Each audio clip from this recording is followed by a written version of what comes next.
160-ზე მეტი მხატვრის 150-მდე ნამუშევარი ერთ ალბომში გიორგი ჯამბერიძემ კრებულის აჯარის სახვითი ხელოვნება პრეზენტაცია პატუმის ხელოვნების ცენტრში გამართა. ალბომში 21 საუკუნის მხატვართა ნამუშევრები შევიდა და სახვითი ხელოვნების ყველა დარგია გაერთიანებული. ალბომზე ავტორი 3 თვის განმავლობაში მუშაობდა და 1000 ეგზემპლარად გამოიცა. პრეზენტაციას კულტურის სფეროს და ხელისუფლების წარმომადგენლები ესწრებოდნენ. ალბომი განათლების, კულტურის და სპორტის სამინისტროს მხარდაჭერით გამოიცა.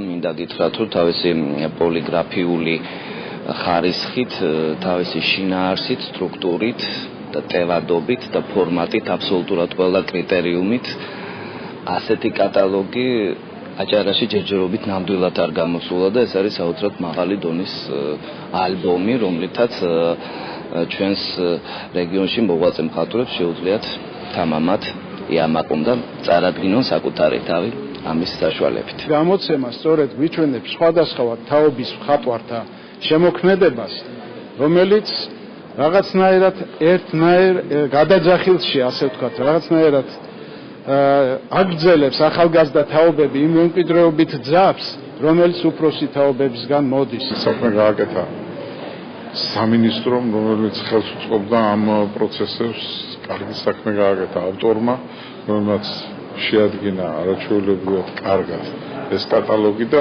მინდა უსურვო აჭარას და საქართველოს ბევრი მრავალჯერ ქონოდეს ამისი ბედნიერება და ამისი სიხარული, რომ ასეთი კარგი ნამუშევრები წარდგენილიყოს ხალხის წინაშე.